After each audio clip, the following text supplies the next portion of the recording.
माता पिता देव गुरु ऐसा ज्यांचा एक विचारू, धन्य धन्य ते शरीर नर नोहे तो ईश्वर। चारी दैवते समान मानी, चारी दैवते समान मानी शरण एका जनार्दनी। धन्य धन्य ते शरीर नर नोहे तो ईश्वर। पांडुरंगा करू प्रथम नमन दुसरे चरण संताचिया।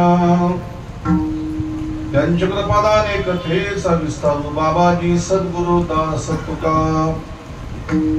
लोकाभिराम मृणरंग धीरम राजीव नेत्रम रघुवंशनाथम।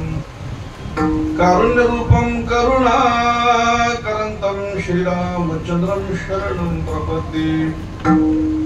मनोजव मरुततुल्य वेगं जितेन्द्रियं बुद्धिमतां वरिष्ठं।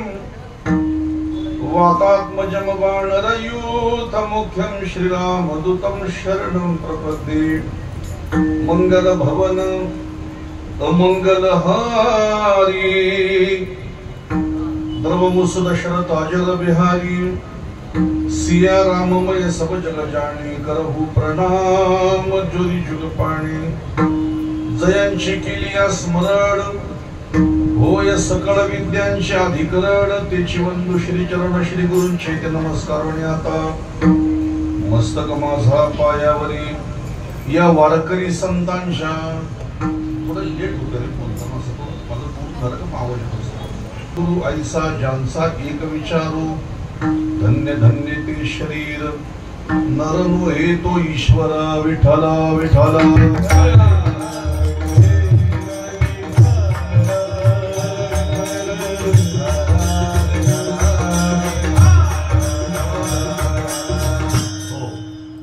या प्राप्त प्रसंगी कीर्तनवृत्ती सेवेकरिता निवडलेला अभंग या पवित्र महाराष्ट्रातील पवित्र जलतीर्थ अमृतवाहिनी पुण्य पावन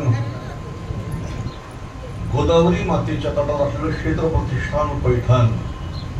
या पैठण क्षेत्रातील महान संत शांती ब्रह्म श्रीमंत श्री एकनाथ महाराज यांचा 3 चरणाचा अभंग सेवेकरिता निवडलेला आहे। कीर्तनातल्या काही गोष्टी लक्षात ठेवायच्या। त्यातली पहिली गोष्ट लक्षात ठेवायची, महाराजांनी अभंग कोणता घेतला होता।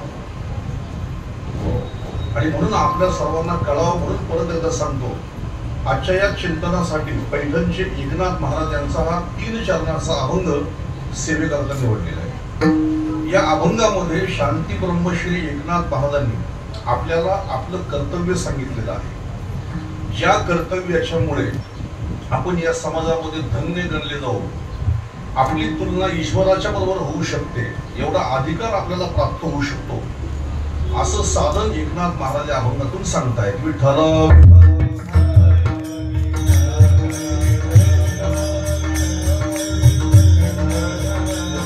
त्या ठिकाणी आपल्या या दोषी कुटुंबातील एक प्रतिष्ठित व्यक्तिमत्व, ज्या कुटुंबाचा लौकिक या संपूर्ण तालुक्यामध्ये आहे, असे एक प्रतिष्ठित असलेलं कुटुंब जोशी परिवार।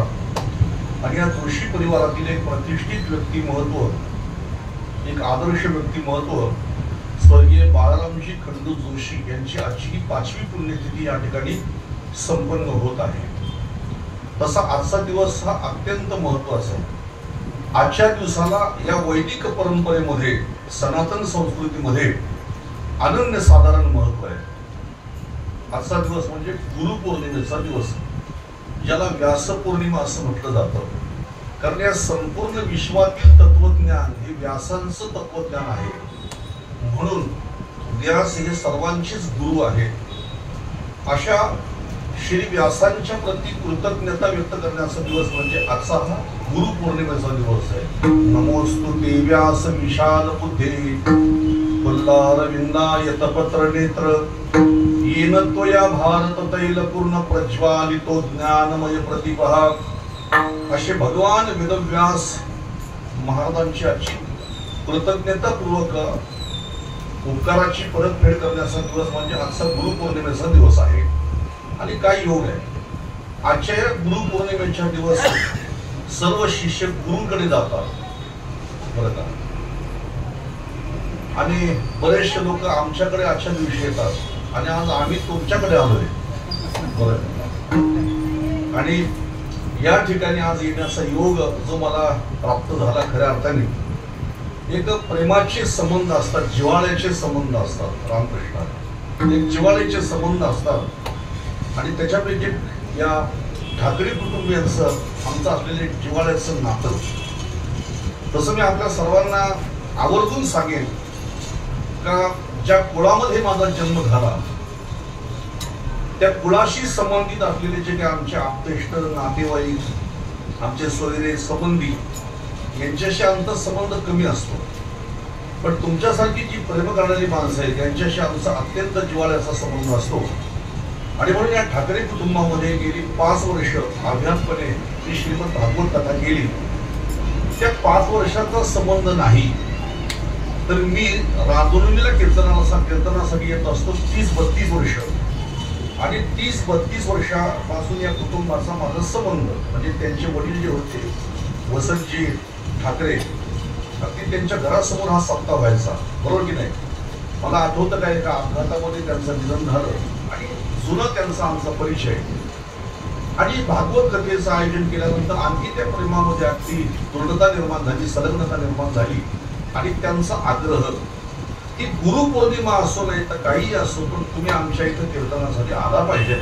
म्हणून मी आजचा माझ्याकडचा गुरुपौर्णिमेचा कार्यक्रम हा 4 वाजल्याच्या नंतर ठेवलेला आहे. म्हणून मी ताईलाही विनंती करेन की तुम्ही आला तर संध्याकाळी या आणि येताना आपल्या सर्व सहकार्यांना घेऊन या. म्हणजे एरवी तुम्ही आम्हाला प्रसाद देता, आज तुम्ही सर्वांनी आमचा प्रसाद घ्यायला त्या ठिकाणी या, असं मी बाळाराम महाराजांना सुद्धा मी निमंत्रित करतो या ठिकाणी. असो, तेव्हा आज या एका सद्गृहस्थाची पुण्यतिथी आहे. जगामध्ये मंडळी 2 प्रकारचे लोक राहतात या जगामध्ये. तसं तुकाराम महाराजांनी प्रकाराचे 3 असं म्हटलेले, प्रकाराचे 3 तुका म्हणे केले जन. आणि या 3 प्रकारच्या लोकांमध्ये आणखी 2 प्रकारचे लोक पाहायला मिळतात. एक वर्ग आहे तो उपकाराची जाणीव ठेवणारा आणि दुसरा आहे केलेले उपकार लक्षात न ठेवता हनून पाडणारा. त्याला म्हणतात कृतघ्न. घन शब्द संस्कृत मध्ये हनन करणे, घन हाणून पाडणे. उपकाराची जाणीव न ठेवता ते उपकार हाणून पाडण्याचा प्रयत्न करतो कृतघ्न.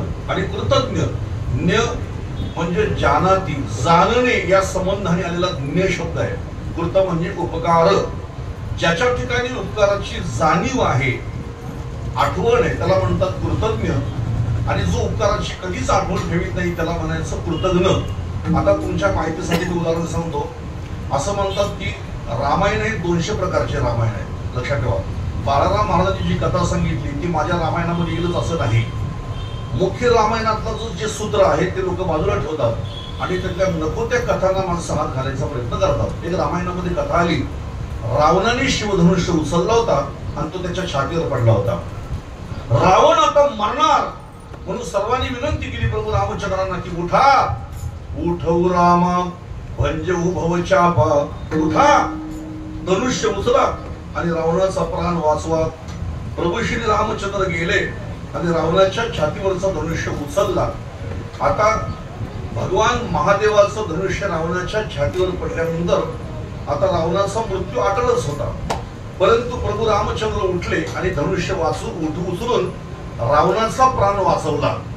आता रावणाचा प्राण वाचवला म्हणजे प्रभू रामचंद्राचे रावणावर उपकार केले, काय उपकार आहेत. आणि म्हणून एवढे मोठे उपकार की ज्यांनी जीव वाचवला धनुष्य उचलून. पण ज्या प्रभू रामचंद्राने रावणाच्या छातीवरचा धनुष्य उचलला त्याच रावणाने प्रभू श्री रामचंद्राची पत्नी माता जानकीला पळून नेली. याला म्हणायचं कृतघ्न, उपकाराची जाणीव न ठेवणे. आता कृतज्ञ म्हणजे कोण, तर कृतज्ञ म्हणजे श्रीमद भागवतामध्ये आपण शेकडो वेळा नाही हजारो वेळा आपण श्रवण केलेला विषय आहे की पांडवांच्या राजसू यज्ञामध्ये शुकाचार्य महाराजांनी भाताची 2 शीतं खाल्ली होती. 2 शीतं, लक्षात ठेवा. आता 2 शीतं म्हणजे पांडवांनी जेव्हा राजसू यज्ञ केला त्या राजसू यज्ञामध्ये शुकाचार्याने येऊन 2 शीतं फक्त भाताची खाल्ली पोपटाच्या रूपामध्ये. आता पोपटाच्या रूपामध्ये येऊन 2 भाताची शीतं खाल्ली. पण लक्षात ठेवा ती 2 भाताची शीतं जी होती ना ती मनामध्ये सतत सलत होती. अरे मी यांच्या घरी 2 भाताची शीत खाल्लेली आहेत, कधी उपकार फिटतील, कधी उपकार फिटतील, कधी उपकार फिटतील. म्हणजे पांडवांच्या राजसूय यज्ञानंतर म्हणजे त्यांना सारखं वाटत होतं मी यांच्या उपकारातून कधी उत्तीर्ण होईन. आणि आपल्या सर्वांना माहिती आहे की 3 पिढ्या हे मनात विचार करीत होते कधी उपकार फिटतील. इथं माणसं कितीतरी वेळा जेवून जातात घरी तरी सुद्धा लक्षात ठेवीत नाही. एवढा विचित्र प्रकार आहे. ज्यावेळी परीक्षितीला शाप मिळाला आणि परीक्षितीला शाप मिळाला की तू 7व्या दिवशी मरणार, आणि मग मात्र विचार केला आता शुकदेवजी महाराजांनी आता उपकाराची परतफेड करण्याची संधी मला मिळाली. ते स्वतःहून गेले आणि 7 दिवस राजा परीक्षितीला भागवत सांगितलं आणि मरणातून नाही मरणाच्या भयातून त्याला मुक्त केलं. शोक सनकादिके उभारिला बाहो परीक्षितीला हो विश्वासाला परीक्षितीला हो विश्वासाला परीक्षितीला हो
भागवत सांगितलं आणि उपकारातून उत्तीर्ण झाल्याचा तृप्तीचा ढेकर शुकदेवजी महाराजांनी दिला.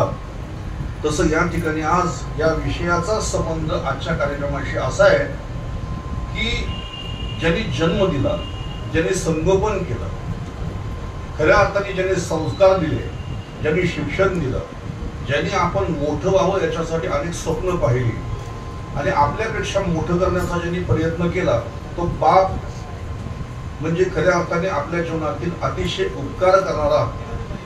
एक वाक्य मी नेहमी सांगतो, बाकीचे सगळे देव नवस केल्यावर पावतात, पण लक्षात ठेवा न नवस करता पावणारा देव म्हणजे आपला स्वतःचा भाव आहे. विठ्ठल विठ्ठल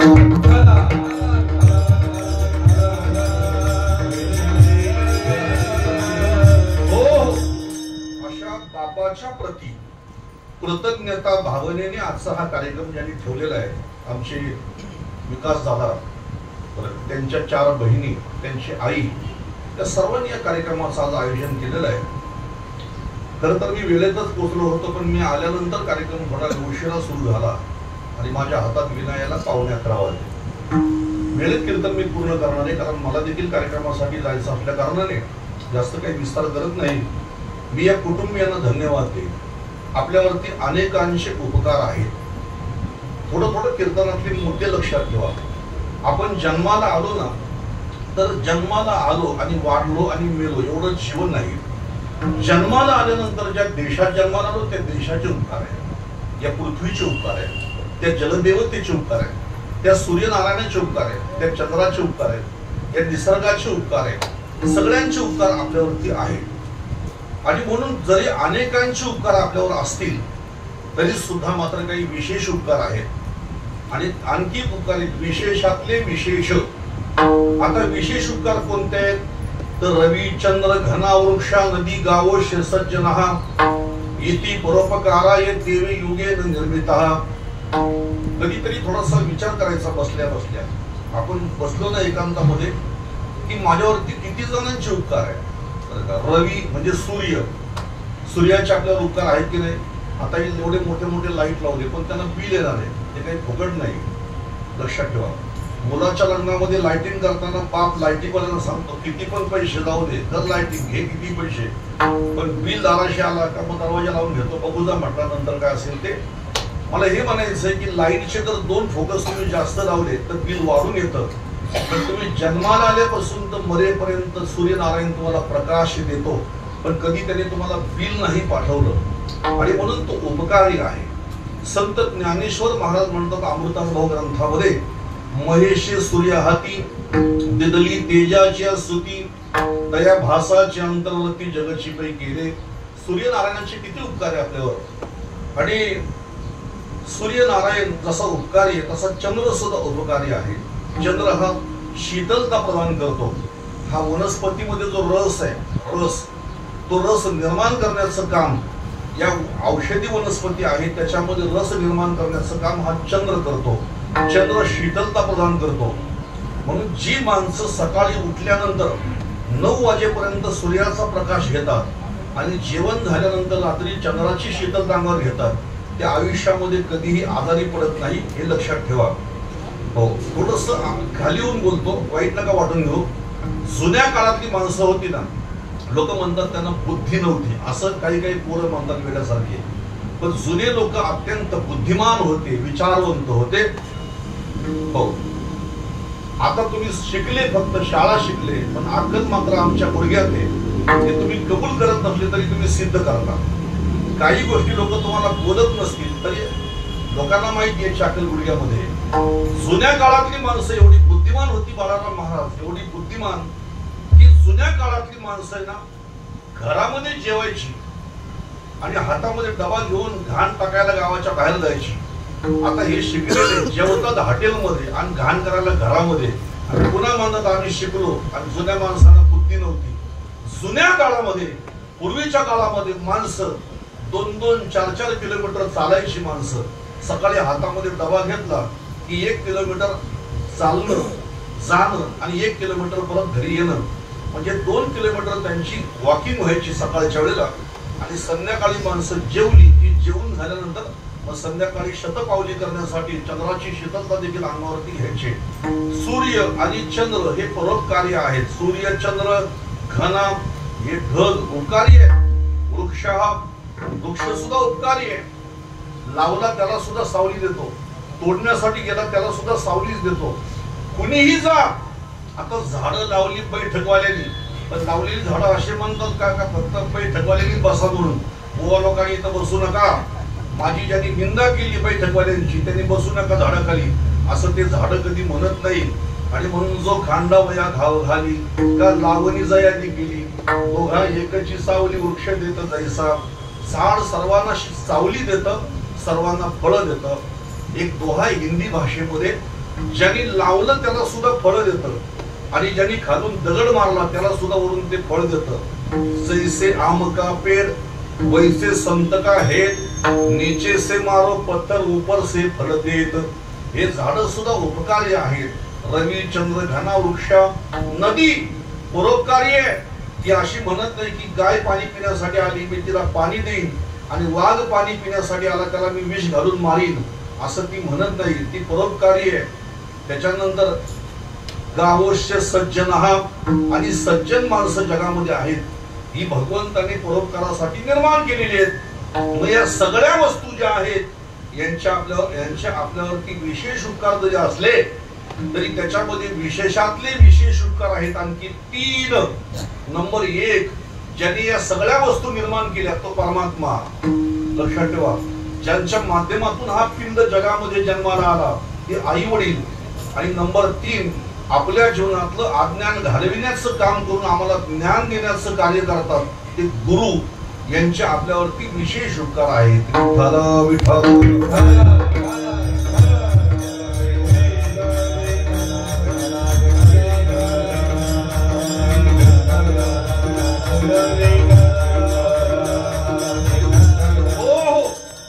देवाचे उपकार. आता ती म्हणाल देवाचे काय उपकार आहे. आता जे देवच मानित नाही त्यांच्यासाठी मी काही बोलत नाही. एक जण म्हटला देवाने आम्हाला गरीब नसते ठेवले ना, आम्ही परमार्थच केला असता. मी त्याला उत्तर दिलं, मग जगातले श्रीमंत ज्यांना केले ते कुठे परमार्थ करतात सर्व, ज्यांना देवानी श्रीमंत केले ते कुठे परमार्थ करतात सर्व. आम्हाला गरीब नसते ठेवले ना, आम्ही परमार्थच केला असता. ही लोकांची चुकीची भाषा आहे. आता माणसं एवढी प्रचंड अहंकारी आहेत, प्रचंड माणसं एवढी अहंकारी आहेत का त्यांच्याजवळ थोडाफार काही जर आला तर ते एवढे अहंकार म्हणून अहंकार घेऊन जगतात की ते समाजाला मानत नाही, नातेवाईकांना मानत नाही. तुम्हाला आणखी पुढे सांगू, ते आई वडिलाला मानित नाही, साधू संतांना मानित नाही, गुरुला मानित नाही, आणि सगळ्यात दुर्दैव मोठं की ते देवाला सुद्धा मानित नाही. ही मोठी दुर्दैवाची गोष्ट आहे. आणि म्हणून अशा प्रकारचा जो वर्ग आहे त्यांना हा अभंग नाही आवडणार. पण खऱ्या अर्थाने मात्र ज्यांची देवाप्रती अत्यंत श्रद्धा आहे, गुरुप्रती श्रद्धा आहे, आई वडिलांच्या प्रती श्रद्धा आहे, त्यांच्यासाठी हा अभंग आहे. नास्तिक माणसाला माणूस काहीच करू शकत नाही, लक्षात ठेवा. अज्ञानी माणसासाठी जगामध्ये कोणताच पर्याय नाही. विठ्ठल विठ्ठल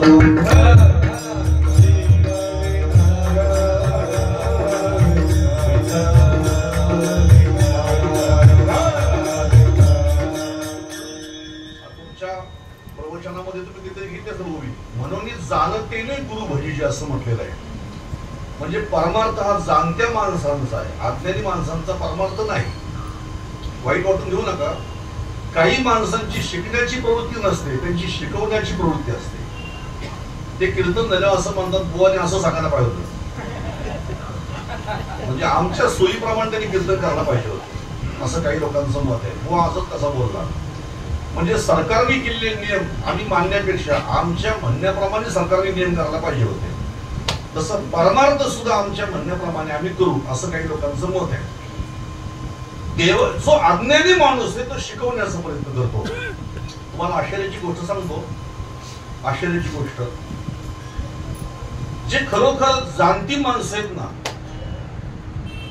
थोडा कमी कर, जी खरोखर जाणती माणसं आहेत ते नेहमी शिकण्याचा प्रयत्न करतात. मला कुठे काही चांगलं शिकायला मिळेल, कीर्तनामध्ये सांगणं अतिशोक्ती होईल, पण माझं सतत लिखाण असतं. लिखाण जर मला लिखाण करायला मिळालं नाही तर माझी खूप चिडचिड होते. एक वेळ जेवणाची पर्वा नाही आम्हाला, झोपेची पर्वा नाही, कशाची पर्वा नाही, पण लिखाण झाले तर सतत चिडचिड होते. त्याचं कारण असं आहे, आपल्या आयुष्यातला किती वेळ शिल्लक याची आपल्याला आता कल्पना आहे का? आहे कल्पना? आता समजा माझा मृत्यू जर समजा आता 53 वर्षी गेला असेल तर मला मरायला फक्त आता 1 वर्ष शिल्लक राहिला. आणि जगातलं एवढं आगाध तत्वज्ञान आहे त्याच्यातलं मला अजून थेंबर सुद्धा येत नाही, अशी माझ्या मनाला खंत आहे सतत. जी माणसं जाणती असतात ना, विचारी माणसं असतात, ते मला हात नको लावले, चांगलं चाललं होतं, आता ह्या बी व्हायला लागला पुन्हा तो पण जास्त शार्प झाला, शेटी मारायला लागला बोलता बोलता. विठ्ठल विठ्ठल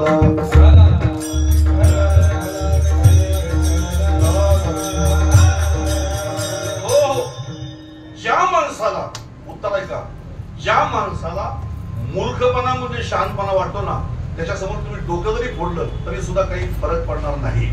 त्याला अज्ञान म्हणजे शहाणपणा वाटतो, त्याला मूर्खपणा म्हणजे शहाणपणा वाटतो, त्याला आपण काही शिकवणार आहे. तसं ज्याची गुरुप्रती श्रद्धा नाही, संतांप्रती श्रद्धा नाही, आई वडिलांप्रती श्रद्धा नाही, देवाप्रती श्रद्धा नाही, त्याला हा अभंग नाही रुसणार. जगामध्ये आमच्यावरती अनेकांचे उपकार जरी असले तरी विशेष उपकार 3 आहेत असं शास्त्र सांगतं. देवरून, ऋषीरून आणि मातृपितृरून. देवाने काय केलं तर देवाने हा पिंड निर्माण केला. लक्षात ठेवा, निजात्म प्राप्ती लागोनी देवे केली मनुष्य योनी. शांती ब्रह्म एकनाथ महाराज म्हणतात, भगवंताने अत्यंत विचारपूर्वक हा माणसाचा देह निर्माण केला. जिथं डोळे शोभतील तिथं डोळे, जिथं कान शोभून दिसतील तिथं कान, जिथं नाक शोभल तिथं नाक, जिथं दात शोभून दिसतील तिथं दात. 32 दाताच्या ऐवजी 34 दिले तर हा चांगला दिसणार नाही, म्हणून 32च्या 32च दिले. बघा सगळ्या गोष्टी भगवंताने किती सुंदर दिल्या. आणि म्हणून कबीर महाराजांचा एक प्रमाण आहे, क्या खूबसूरत अल्लाह ने तुझे बनवाया. कबीर महाराज म्हणतात, किती सुंदर बनवलंय तुला देवाने. जेने हा जीव दिला दान, जेने हा जीव दिला, जेने हा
आणि त्या शरीरामध्ये भगवंताने चेतना घातली. जीव म्हणजे चेतना.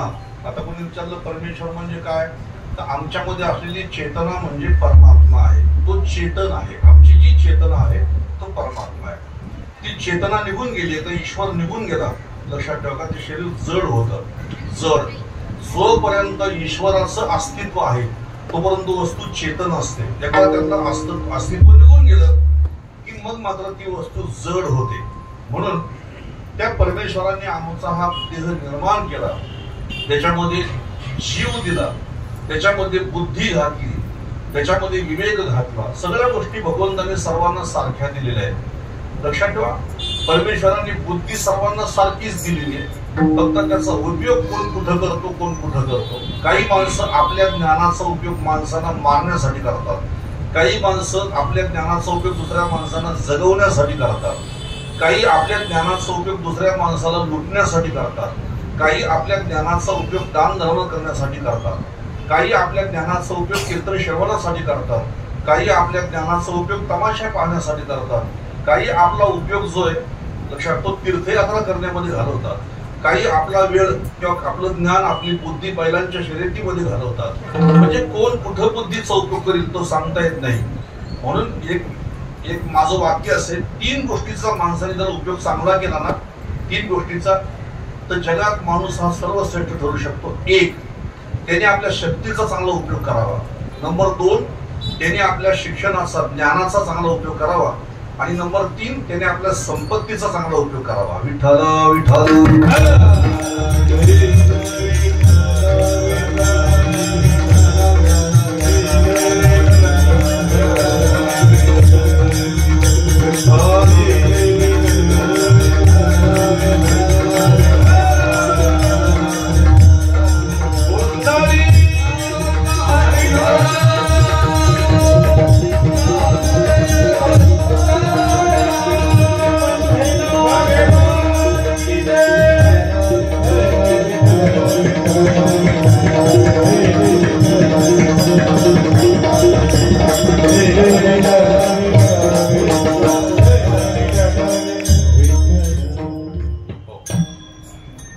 खरं या दोघांच्यामुळे हे गाव मला माहिती आहे. सुरुवातीच्या काळामध्ये एक रमाकांत दादा आणि हे बरं माझ्या कीर्तनला खूप साथ केली, खूप वर्ष साथ केली. म्हणजे साधारणतः मला आठवतंय 1996-97च्या काळापासून त्यांनी माझ्या कीर्तनाला साथ केली. गुंगा असेल, खारबाव असेल, परत का इकडं मानकोली असेल, या सगळ्या परिसरामध्ये ही जोडी त्या काळामध्ये असायची होती कीर्तनासाठी.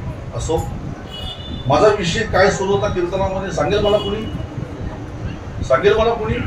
सांगेल? बाकीच्याने बोल नका जरा. याला माझ्या कीर्तनामध्ये काय विषय सुरू होता सांगा बघू जरा. चला,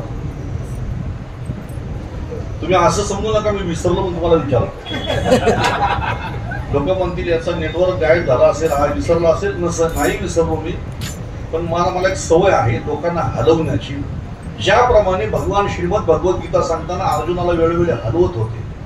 पूर्ण ब्रह्म झाला पार्थ, बरी पुढील साधा या कार्यार्थ, याला हलवायचे. लक्षात ठेवा. तसं कदाचित तुम्हाला समाधी लागली असेल तर, समाधी म्हणजे ती भाव समाधी नाही, झोप बीप लागली असेल तर म्हणून मध्ये मध्ये तुम्हाला सावध करावं लागतं. विषय असा होता माझा की 3 गोष्टीचा माणसाने चांगला उपयोग केला पाहिजे. 1, त्याच्या बळाचा, अंगातल्या बळाचा, शक्तीचा. 2, त्याच्या बुद्धीचा. आणि नंबर 3, त्याच्याजवळ असलेल्या संपत्तीचा. आता कधी कधी लोक म्हणतात चीन हा अत्यंत एक बुद्धिमान देश आहे. चला आपण असं म्हणूया की त्या माणसांचं म्हणणं बरोबर आहे. चीन अत्यंत बुद्धिमान देश आहे असं लोक म्हणतात. जगामध्ये त्याने अनेक वस्तू अशा निर्माण केल्या का त्या कमी किमतीमध्ये माणसं घेऊ शकतात.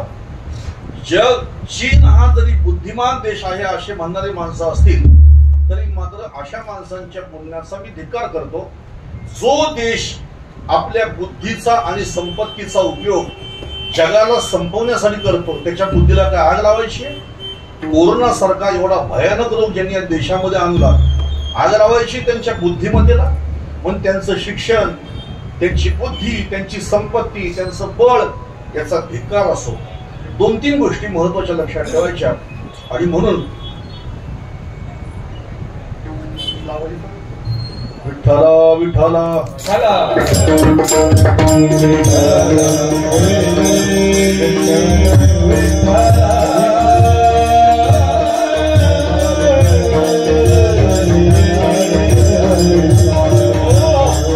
आपल्यामध्ये असलेली चेतना देणारा माझा ईश्वर आहे, याच्यावरती आपला विषय सुरू होता. आपल्यातली चेतना म्हणजे परमात्मा आहे. 2, आम्ही जन्माला आलो, पण येताना आम्ही अनेक जन्माचं अज्ञान घेऊन आलो. या ठिकाणी जन्माला आमच्या ठिकाणी अनेक जन्माचं अज्ञान आहे, एका जन्माचं अज्ञान नाही. मला एकाने विचारलं आपले किती जन्म झाले, देवाला सुद्धा माहित नाही एवढे जन्म झाले. किती जन्म झाला फेरा, गणित नाहीची दातारा, किती जन्म झाला फेरा, देवाला सुद्धा माहित नाही. पण जगद्गुरु तुकाराम महाराज एका अभंगामध्ये सांगतात, 184 न चुके फेरा.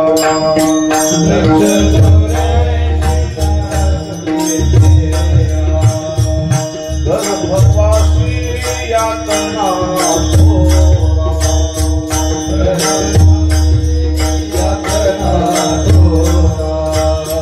येऊनी पडसी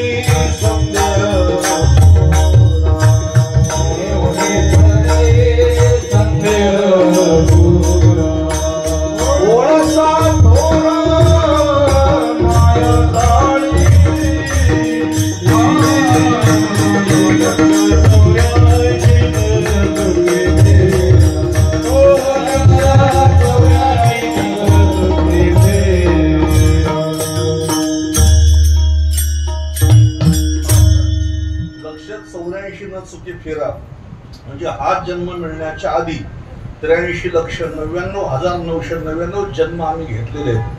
आणि या अनेक जन्माचं अज्ञान आमच्या ठिकाणी असल्या कारणाने ते अज्ञान याही जन्मामध्ये आम्हाला अतिशय दुःख देतं.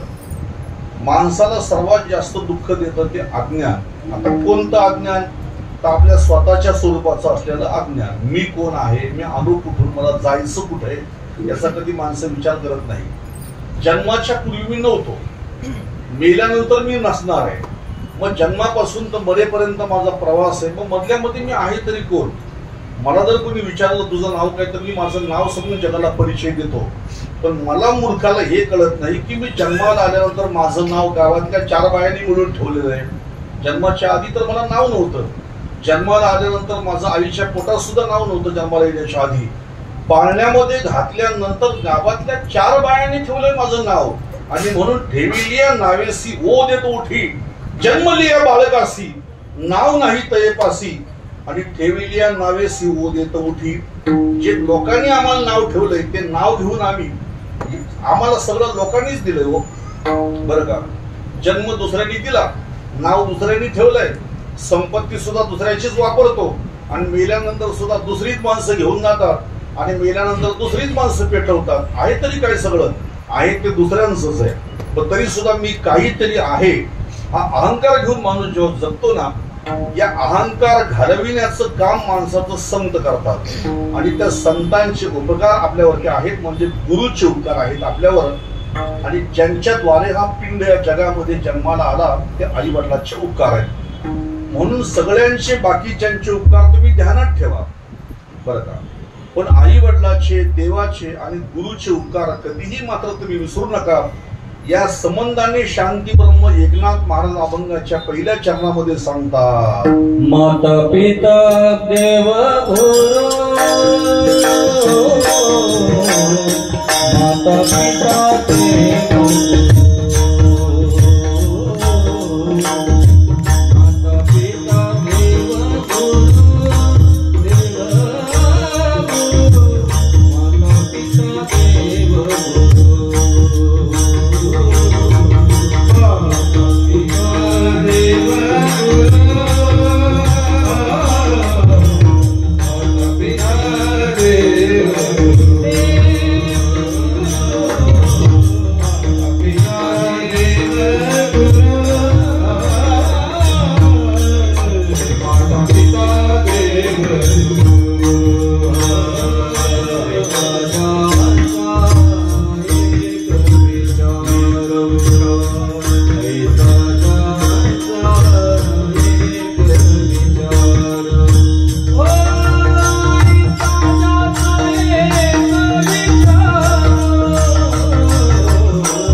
जन्म देणारे, दुसरे आज्ञान घालवणारे आणि तिसरा परमात्मा जो आहे तो आपल्याला जन्म मृत्यू रहित आपल्याला तो करणारा परमात्मा, अशी एक ओळ या अभंगामध्ये नाथ महाराजांनी लावलेली आहे.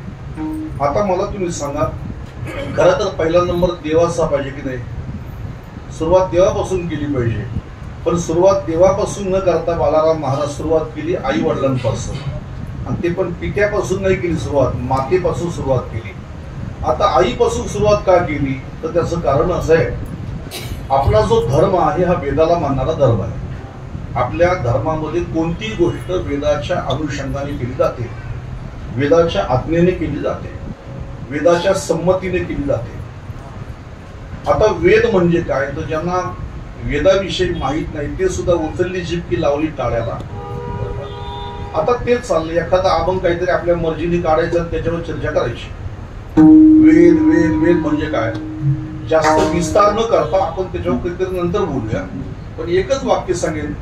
जसं भारताला स्वातंत्र्य मिळाल्यानंतर या देशाची जी घटना लिहिली गेली त्याला संविधान म्हणतात, तसं मानव समाज निर्माण झाला त्यावेळेला माणसाने कसं वागावं याच्यासाठी बनवलेली घटना म्हणजे वेद आहे. विठ्ठल विठ्ठल.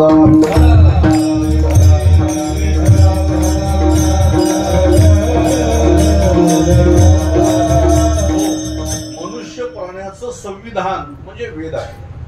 आता आम्ही जर समजा घटना बाह्य वागायला लागलो तर लगेच आता जे चाललंय हे घटनेला मान्य नाही, हे संविधानाला मान्य नाही. मधल्या काळात तर संविधान खतरे में है, संविधान खतरे में.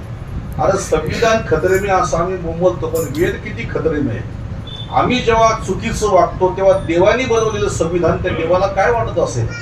लक्षात ठेवा, त्यांनी ते संविधान बनवलंय.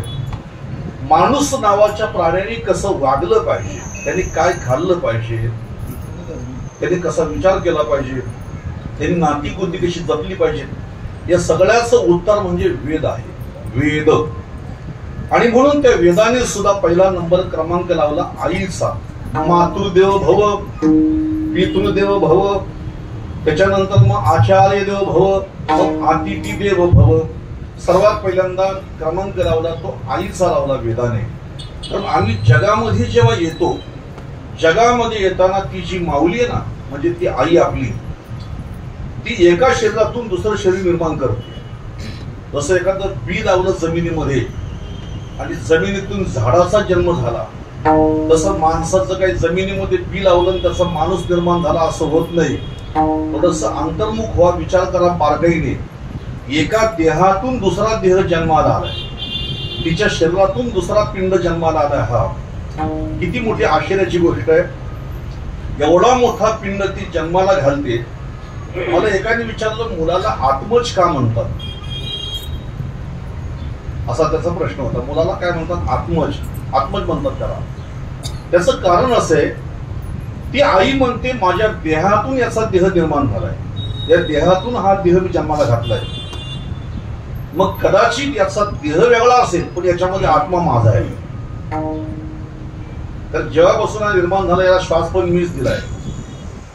आईच्या पोटामध्ये असलेली जी अन्न नलिका आहे, लक्षात ठेवा, त्याच्यातून भगवंतानी त्याला रस पुरवला त्या पोटामध्ये असलेल्या गर्भाला. आणि जे मूर्ख लोक आहेत ना, त्या मूर्ख लोकांना माझं सांगणं एकच असतं नेहमी, लक्षात ठेवा, की आईने आम्हाला काय दिलं असं जे विचारणारी माणसं आहेत ना, तुला पहिला श्वास सुद्धा तिनेच दिलाय. जोपर्यंत मुलगा रडत नाही ना तोपर्यंत त्याची नाळ कापत नाही. म्हणजे याला श्वास देण्याचं काम सुद्धा पहिला तीच करते. अंगावरचं रक्त त्याला पाजते, दूध नाही तर रक्त पाजते त्याला ती. पोटामध्ये 9 महिने वागून 2.5 किलोचं ओझं जन्माला घालताना ती मरणप्राय यातना भोगते. आणि कितीतरी समजा तिला वेदना झाल्या तरी त्या बाळाचं मुख तिने पाहिलं तर ती सगळे दुःख विसरते.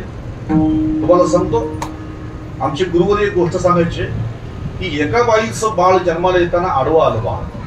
म्हणजे ते बाळ असं आडवं आल्यानंतर आता ती बाई जी आहे तिच्या अंगामध्ये रक्त कमी असल्यामुळे डॉक्टरांना चिंता पडली की आता कसं काय करावं, सर्जरी करावी तर ही बाई जगू शकत नाही. मग त्याने मुलाच्या बापाकडे तो फॉर्म घेऊन गेले आणि मुलाच्या बापाकडून तो फॉर्म घेऊन गेल्यानंतर सांगितलं, साहेब तुमच्या पत्नीची तब्येत त्यांना अत्यंत गंभीर आहे. आता आमच्या पुढे प्रश्न आहे, मुलाला वाचवावं का आईला वाचवावं? बघा, आमच्या पुढे प्रश्न आहे, मुलाला वाचवावं का आईला वाचवावं? त्यांनी सांगितलं, मी तुमच्या पाया पडतो, तुम्ही टेन्शन घेऊ नका, पैसे किती लागतील ते बोला, मुलाचं काही का होईना फक्त माझी पत्नी जगली पाहिजे. लक्षात ठेवा, तिचा जीव वाचवा. बाजूला एक नर्स उभी होती. नर्स तिने ऐकलं की मुलाचा बाप म्हणतोय की बाई वाचली पाहिजे आणि तिने त्या बाळाला जन्म देण्यासाठी अतिशय वेदना होणाऱ्या बाईला जाऊन सांगितलं, बाई तुम्ही अडचणीमध्ये आहात. डॉक्टर म्हणतात एक तर बाळ गेले तर तुम्ही. तिने सांगितलं नर्सला, माझी काही देवळं नाही घडायची, मी मेली तरी चालेल, माझी काही का रागरांगोळी होऊ द्या, फक्त माझ्या पोटातला गर्भ वाचवा. याला म्हणतात आई. मी मेली तरी चालेल पण माझं बाळ जगलं पाहिजे असा विचार करून त्याला जन्माला घालते. तिला म्हणतात आई. म्हणून तुकाराम महाराजांचं एक वाक्य बाळाला महाराज एवढं गोड आहे, तुमची बहीण, तुमचा भाऊ, तुमची पत्नी, तुमचे नातेवाईक हे सगळे तुमच्यावर प्रेम करतात, त्यांच्या मागे त्यांचा स्वार्थ आहे. पण एकमेव अशी आई आहे तर ती तुमच्यावर प्रेम नाही करीत, तुमच्यावर ती प्रीती करते. आणि ती प्रीती करीत असताना तिचा यत्किंचित सुद्धा स्वार्थ नाही. तुकोबाराय म्हणतात, करीला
सांगतो तुम्हाला, जिच्या न्यायालयामध्ये आपला बाळ निर्दोष आहे असाच निकाल दिला जातो तिला आई म्हणतात. याच्यापेक्षा आणखी मी सांगू शकत नाही. त्याने किती जरी अपराध केले तरी माझं लेकरू निर्दोष असं ती म्हणते, त्या आईचं पोरट आहे. कधी अपराध झाला ना तर बाप घराच्या बाहेर काढतो, तर ती घराच्या मागच्या दारातून आतमध्ये घेते, जेवायला घालते, परत असं करू नको अशी सांगते. चोर असेल तरी तेवढंच प्रेम, साहेब असेल तरी तेवढंच प्रेम, कीर्तनकार असेल तरी तेवढंच प्रेम, शेतकरी असेल तरी तेवढंच प्रेम, सारखं प्रेम करते. ते प्रेम नसून ती प्रीती आहे. कधी लाभाविन प्रीती. जन्माला ती घालते बाळाला, पण नाव मात्र त्याच्या मागे बापाचं लावते. किती मोठी आई आहे सांगा ना मला तुम्ही. म्हणून आई जी आहे वेदाने तिचा क्रमांक पहिला लावला, मातृदेव भव. नंबर 2 पितृदेव भव. आपले वडील आमचं दुसरं दैवत आहे. वडील दुसरं दैवत आहे. मी मगाशी सांगितलं सुरुवातीला की जगातल्या माणसाने आम्हाला कितीतरी धीर दिला, आणि जगातली माणसं कितीतरी आम्हाला हिंमत देऊ लागली बरं, तरी ज्यांचा हात आमच्या पाठीवर पडल्यानंतर अंगामध्ये 1000 हत्तीचं बळ येतं त्याला बाप म्हणतात. विठ्ठला विठ्ठला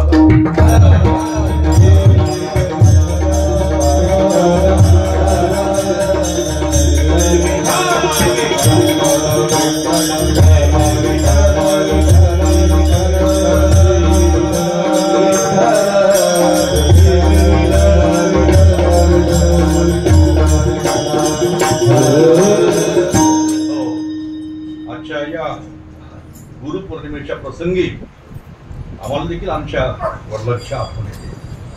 आमचे खरे गुरु तेच होते. खरं म्हणजे मी नेहमी सांगतो काही गोष्टी कीर्तनामध्ये की काही बापांनी आपल्या मुलाला बंगले बांधून दिले, काहींनी प्रॉपर्टी घेऊन दिली, पण आमच्या वडिलांनी आम्हाला काय दिलं असेल तर काय दिला ठेवा महा विठ्ठलची व्हावा. विठ्ठला विठ्ठला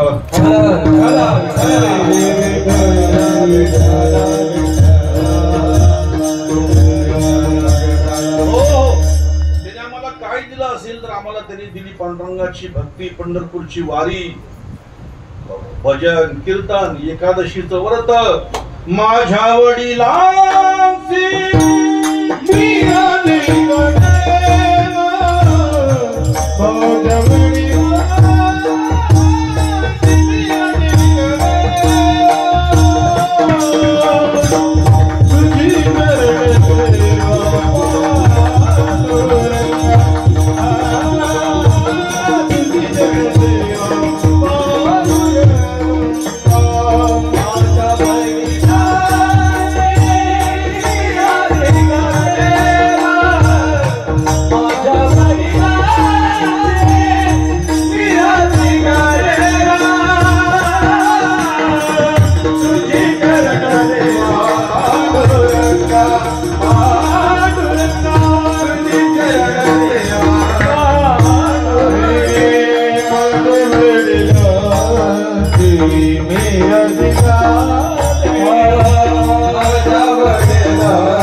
म्हणजे आमचे वडील आम्हाला जे काही देतात त्यांचा एकच हेतू आहे का हा माझ्यापेक्षा मोठा व्हावा. एक वाक्य माझं संपूर्ण महाराष्ट्रामध्ये प्रसिद्ध आहे. मी आम्ही सहज ते वाक्य सांगितलं आणि सगळ्या महाराष्ट्रामध्ये ते वाक्य प्रसिद्ध झालं. आमचा मुलगा मला विचारतो की आई मुलाला कडेवर घेते आणि वडील नेहमी खांद्यावर घेतात का. आपण पाहिलं असेल आई मुलाला कडेवर घेऊन चालते पण बाप कधी कडेवर घेताना दिसत नाही मुलाला. त्याचं कारण काय. असं एकच कारण आहे.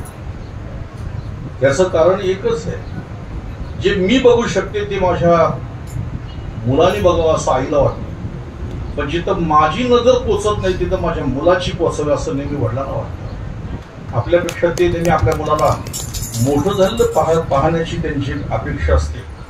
माऊली ज्ञानोबाराय वडिलांचा स्वभाव सांगताना म्हणतात, बालक बापाची ताटी रिगे तो बापातीच जेवू लागे तो संतोषलीने वेगे मुखाची उडवी.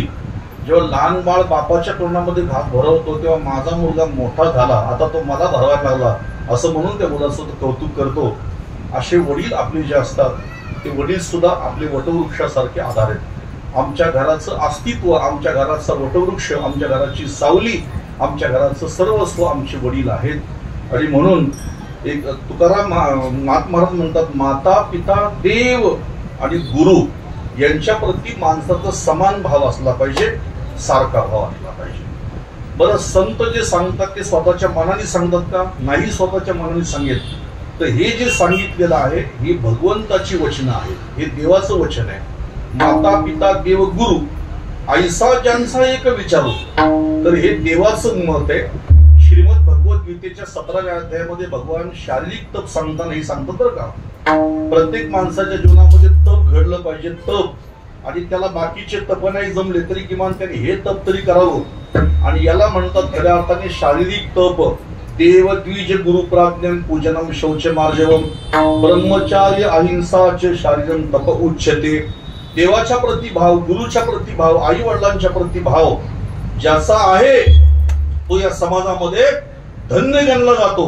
आणि म्हणून एरवी माणसांना मोठेपणा मिळवण्यासाठी प्रयत्न करावे लागतात. पण ज्याने आई वडिलांची सेवा केली, गुरुची सेवा केली आणि देवाची सेवा केली तो या समाजामध्ये धन्य गणला जातो. दुसरं चरण धन्य धन्य ते शरीर, धन्य धन्य ते शरीर, धन्य धन्य ते शरीर,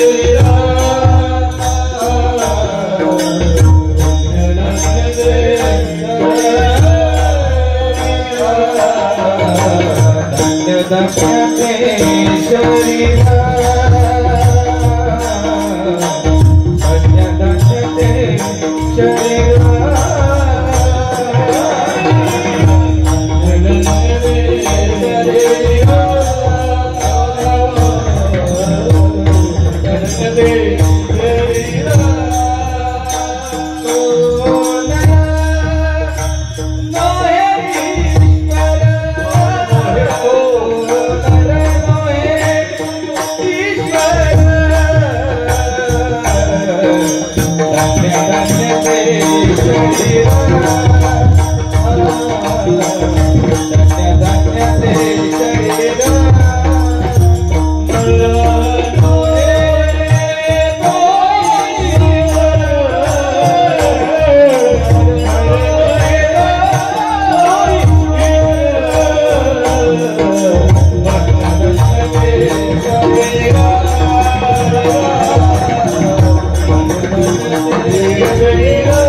शांती ब्रह्म एकनाथ महाराज म्हणतात, माता पिता देव गुरु ऐसा ज्यांचा एक विचारू, जो आई वडिलांना गुरुला आणि देवांना समान लेखतो.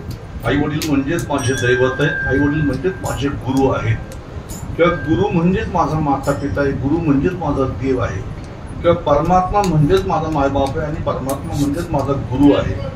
अशा प्रकारचा समान भाव ज्याच्या ठिकाणी आहे तर तो कसा आहे, तर धन्य धन्य ते शरीर संपवतो वेळेची सेवा. झाडाला जेवढा मोहर येतो ना तेवढी फळं येत नाही. झाडाला जेवढा मोहर येतो, आंब्याच्या झाडाला तेवढी फळं येतात का? मोहरा आईसी फळे, मोहरा आईसी फळे नाही आली काही कळत. म्हणजे जेवढा मोहर येतो तेवढी फळं येत नाही, जेवढी फळं येतात तेवढी परिपक्व होत नाही. तसं जगामध्ये असंख्य माणसं जन्माला आलेली आहेत. नुसती भारताची लोकसंख्या आता 130 कोटीच्या वर पोहोचली, एवढी माणसं जगामध्ये. पण एवढी जरी जगामध्ये माणसं जन्माला येत असतील तरी धन्यता मात्र सर्वांनाच मिळत नाही. एका माणसाने असं केलं की त्याचे वडील एक्सपायर झाल्यानंतर, वारल्यानंतर, उत्तर कार्याच्या दिवशी कीर्तन झाल्यानंतर त्याने बाळाराम महाराज सर्वांना आपल्या वडिलांचे फोटो दिले. आता मला तुम्ही सांगा, दुसऱ्याच्या वडिलांचे फोटो कोण कोणाच्या घरामध्ये लावणार आहे? नाही. अरे आपण आपल्या बापाचाच फोटो लावायला मागत नाही घरामध्ये. आता नवीन पोरं जे आहेत, नको नको नको इंटिरियर खराब होईल, घरामध्ये चांगलं दिसणार नाही, ते इकडं लावा तिकडं लावा. जे लोक स्वतःच्या वडिलांचा फोटो लावत नाही ते दुसऱ्याच्या वडिलांचा फोटो कसं लावू शकतील? परंतु जगामध्ये कुणी कोणाचा फोटो आपल्या घरामध्ये लावत नाही, पण साधू संतांचे फोटो माणसं विकत घेऊन आपल्या घरामध्ये लावतात, है की नाही?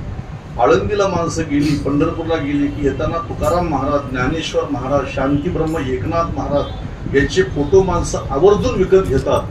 नुसते विकत नाही घेत महाराज, तर काय करतात? त्यांची आरती सुद्धा करतात. आरती ज्ञानराजा महाकैवल्य तेजा, सेविती साधू संत मनोविधरा किंवारती तुकाराम स्वामी सद्गुरु सच्चिदानंद मूर्ती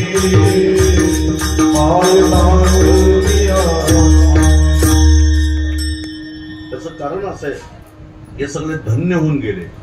तसं आपल्याला सुद्धा त्यांच्या यादीमध्ये बसता येईल, पण तुम्ही तुमच्या कर्तव्याकडे लक्ष द्या.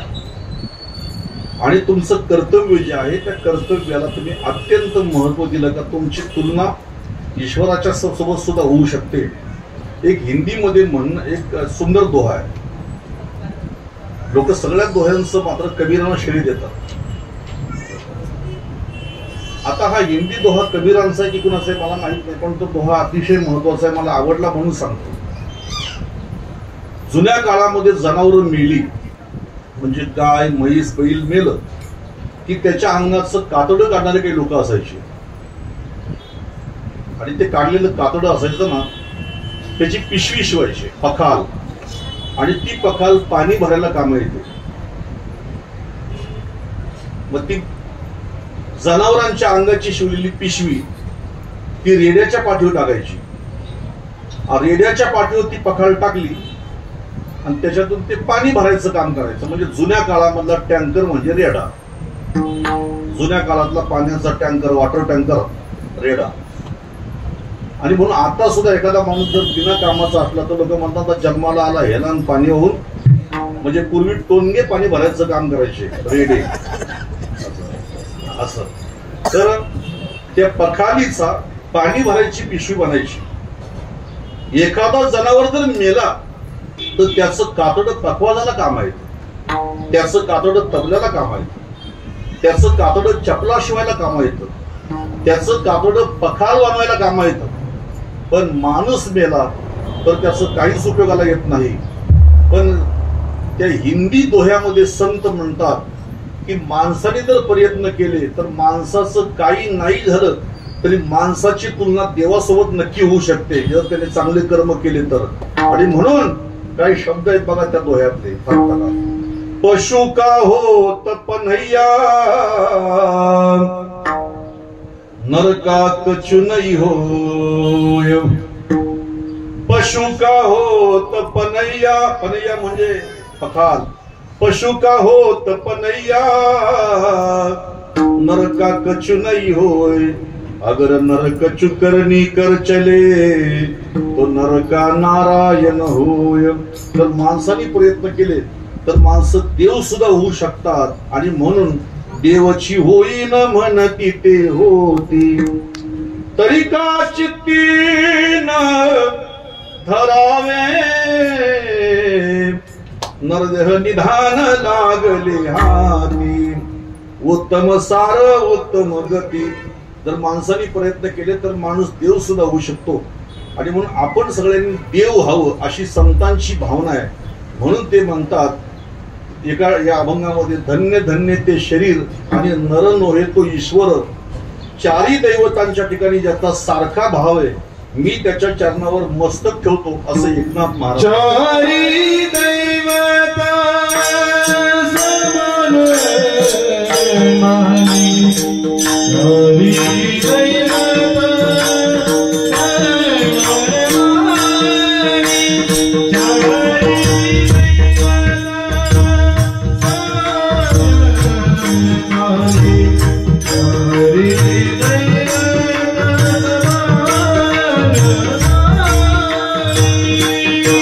Thank you.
दैवते समान मानी शरण एका जनार्दनी, ज्यांचा आई वडिलाच्या चरणावर भाव आहे, ज्यांचा गुरु चरणावर भाव आहे आणि ज्यांचा श्रीमद भगवत परमात्म्याच्या चरणावर भाव आहे. तर शांती ब्रह्म एकनाथ महाराज म्हणतात, मी त्याच्या चरणावरती डोकं ठेवून त्याला नमस्कार करतो. शरण एका जनार्दनी, याचा अर्थ असा आहे की संतांनी ज्याला जसं जमेल तसं त्याला साधन सांगितलेलं आहे. पारमार्थिक माणसाला वेगळं साधन, संन्याशाला वेगळं साधन आणि ग्रस्ती माणसाला वेगळं साधन आहे. संसारात राहून सुद्धा आपल्याला धन्यता प्राप्त करता येऊ शकते असं हे साधन आहे. आणि एकाही संतांनी तुम्ही प्रपंच सोडा असं सांगितलेलं नाही. ज्यांचा हा अभंग आहे एकनाथ महाराजांचा, त्यांच्याबद्दल एका मिनिटात सांगतो. एकनाथ महाराजांच्या बद्दल फक्त एका वाक्यात सांगतो. एकदा एकनाथ महाराजांच्या घरी चोरी, आणि चोरी झाल्यानंतर रात्री ते लिखाण करीत बसले होते आणि वरून त्यांनी बघितलं खिडकीतून तर खाली कोणतरी चोर आपल्या वाड्यामध्ये चोरी करण्यासाठी आलेले. असे 5-25 चोर खांद्यावर अशा सोन्याच्या पैशाच्या गोणी भरून चालले होते. त्यांनी बघितलं पण हटकलं नाही चोरांना. एका चोराच्या पाठीवरची गोणी खाली पडली म्हणून खाली उतरले आणि खाली उतरल्यानंतर गेले आणि त्याला उचलून गेली गोणी आणि म्हटले तुला घरापर्यंत पोहोचून देऊ का म्हटले. त्यांनी विचार केला काय हा संत आहे म्हटले. त्यांनी गोणी पाठीवर त्याला उचलून दिली आणि सांगितलं घरापर्यंत पोहोचू का. म्हटलं नका नका घरापर्यंत पोहोचू. 5-25 चोरांनी सोन्याच्या पैशाच्या गोणी पाठीवरती वाहून नेल्या, पण एकनाथ महाराजांनी थोडं सुद्धा मात्र त्याची चर्चा नाही केली. 1 महिना लोटला आणि 1 महिना लोटल्यानंतर त्यांचा जो हिशोब तपासनीस होता कारकून मुनीम, त्याला सांगितलं होतं की आपल्याकडे चोरी झाली म्हणून. मग त्याला विचारलं आपल्या वाड्यामध्ये चोरी झाली होती मागच्या एकादशीला, तर किती चोरीला गेली आपली संपत्ती जरा तपास बघ जरा काय किती चोरी झाली. त्यांनी सांगितलं काय नाही म्हटलं 1 महिन्याचं व्याज गेलं चोरीला. वाटलं किती 1 महिन्याचं व्याज. आता ज्यांचं 1 महिन्याचं व्याज जर गोणीच्या गोणी येतं त्यांची संपत्ती किती असेल एकनाथ महाराजांची. आजही एकनाथ महाराजांची श्रीमंती अफाट आहे. त्यांचा वाडा जेव्हा पेटला तर 6 महिने त्यांचा वाडा जळत होता. एवढे श्रीमंत एकनाथ महाराज, ते कोणालाही सांगत नाही प्रपंच सोडा म्हणून. तुम्ही प्रपंच करा, शेती करा, मुलाबाळांच्या सोबत राहा, पण या 4 गोष्टी जीवनामध्ये सांभाळा. आई वडिलांची सेवा करायची, गुरुची सेवा करायची आणि देवाच्या प्रती आपली श्रद्धा असावी. मग अशी आईचं सांगत असताना एक वाक्य तुम्हाला सांगता सांगता राहून गेलं की आई आणि वडील आम्ही किती जरी मोठे झालो तरी त्यांच्या प्रती आपला भाव अखंड असला पाहिजे. एखाद्या सणासुदीला आम्ही आमच्या पत्नीला जेव्हा साडी घेतो 5-10 हजाराची, आता 5-10 हजार म्हणजे नॉर्मल झाले, 40 हजाराची 50 हजाराची साडी, जेव्हा आम्ही आमच्या पत्नीला 50 हजाराची साडी घेतो, ज्यावेळी येताना जास्त नको पण 500 रुपयाचं लुगडं आमच्या आईला पण आणायचं, म्हणजे स्वतःच्या आईला आणायचं. 50 हजाराची साडी बायकोला आणा, 500 रुपयाचं लुगडं आईला आणा. बघा मला फरक सांगतो, जर तुमच्या पत्नीला तुम्ही 50 हजाराची साडी दिली आणि तो रंग जर तिला नाही आवडला तर अंगावर फेकून दे, पण 500 रुपयाचं लुगडं जर आईला आणलं तर अख्ख्या गावात सांगेल का आमच्या पोराने मला लुगडं आणले म्हणून, आणि तिच्या डोळ्यातून आनंदाचे अश्रू येते. म्हणून आईच्या प्रती, वडिलांच्या प्रती भाव असावा, गुरुच्या प्रती भाव असावा, आणि देवाच्या प्रती सुद्धा आपली तेवढी श्रद्धा असावी. या संबंधाने हा अभंग घेतला होता. गुरुपौर्णिमा होती, आज वडिलांची पुण्यतिथी होती आमच्या विकास दादाच्या. हा असा समन्वय जोडणारा अभंग घेतला होता. कीर्तनाची सेवा संपलेली आहे, 10 ते 12 होती, परंतु उशिरा सुरू झाल्यामुळे मी 20-25 मिनिटं तुमची जास्त घेतलेली आहेत. या कार्यक्रमाचा योग ज्यांच्यामुळे आला, मी पुन्हा त्या ठाकरे कुटुंबियांचा उल्लेख या ठिकाणी करेन. आमचे विनोद दादा समोर बसलेले, या कुटुंबाची सुद्धा अत्यंत श्रद्धा आहे. त्यांची आई विनोद दादा, सचिन दादा, आणि विशेष म्हणजे मला गर्व वाटतो सांगताना की आतापर्यंत मी साधारणतः 1992 पासून कथा करतो, पण 92 सालापासून कथा करताना महाराष्ट्रातलं मला एकमेव कुटुंब असं मिळालं की त्या कुटुंबामध्ये सासूची परंपरा सुनाने चालवली. म्हणून आपल्या सासूची परंपरा सुनाने चालवली, आणि म्हणून सासू माळ करीत आम्ही कशासाठी तसं राहावं म्हणून सुनाने सुद्धा माळा घातल्या, असं हे कुटुंब आहे. आणि त्या कुटुंबाच्या माध्यमातून इथे येण्याचा मला योग प्राप्त झाला. आमचे बाळाराम महाराज उपस्थित आहेत, दयानंदजी चोरगे यांच्या सौभाग्यवती प्रियंकाताई या ठिकाणी आलेल्या आहेत. अनेक माझ्यावरती मनापासून प्रेम करणारा हा संपूर्ण परिसर या ठिकाणी आलेला आहे. आमचे राजेश भाऊ बरं का, त्या दिवशी पंढरपूरला मला भेटण्यासाठी खास आले होते, आजही या ठिकाणी कार्यक्रमासाठी आलेले. आमचे विश्वनाथजी बरं का नाईक दादा उपस्थित आहेत. टाळकरी वर्गापैकी माझ्या या भिवंडी तालुक्याचं वैभव, शहापूर तालुक्याचं वैभव, आणि विशेष म्हणजे येणाऱ्या काळामध्ये माझ्या संपूर्ण तालुक्याची उंची या संपूर्ण महाराष्ट्रामध्ये वाढवण्याचं काम ही पोरं करणार आहे, असा आमचा या ठिकाणी ज्ञानेश्वर आहे. त्याचबरोबर आमचा सिद्धार्थ आहे. पक्वात चांगला वाजवतो हे माहिती आहे, पण गातो एवढं चांगलं हे मला माहित होतं, छानच आहे. आणि त्याचबरोबर खरं तर त्याच्या आवाजामध्ये खरंच कोकिळेसारखी जादू आहे. आमचा जयेश महाराज बरं का, छान, त्याचा आवाज सुद्धा अतिशय गोड आहे. आणि विकासचा तर प्रश्नच नाही, त्याच्या पकवाजामध्ये त्यांनी केलेला विकास, डेव्हलपमेंट ही खूप चेतन महाराज, त्याचा मृदंग असला की आपल्यामध्ये अशी चेतना येते, अशा प्रकारचा त्याचा मृदंग. आणि तुझं नाव काय रे? राहुल बरं का, ही दोन्ही पोरं यांनी सुद्धा छान मृदंग वाजवला. याचा साऊंड सिस्टम वाल्यासाठी जोरदार टाळ्या वाजवला झालं की माणूस. नाही तर डोळे बघितलं का ते तर झेल जाते, बेकार डोळे करतात. ते पोरगा शांत एकदम. आणि आपण सर्व सुद्धा या ठिकाणी आहात, सर्वांना धन्यवाद देतो बरं का. तेव्हा झालेली सेवा भगवत चरणावर समर्पित करून माझ्या वाणीला विराम देतो. विठ्ठल जय श्री